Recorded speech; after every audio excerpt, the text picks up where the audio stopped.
Disseny de cursos, punt de partida i context. Què aprendreu?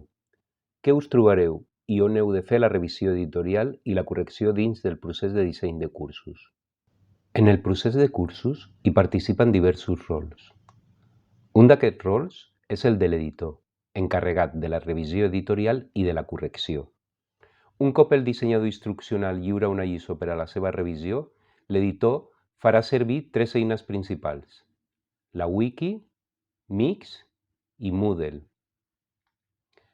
Dins de la Wiki, l'editor revisa i comenta els documents de continguts que ha desenvolupat l'autor i on el dissenyador instruccional ha fet una primera revisió. A Moodle s'han de revisar els continguts de les activitats o recursos. Normalment seran preguntes de qüestionaris. A Mix, per una banda, es revisen els títols amb la possibilitat de canviar-los.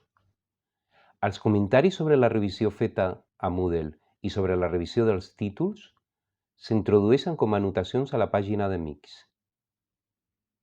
Un cop s'han resolt els comentaris, l'editor ha de donar com acabada la lliçó en la pàgina de seguiment de Mix.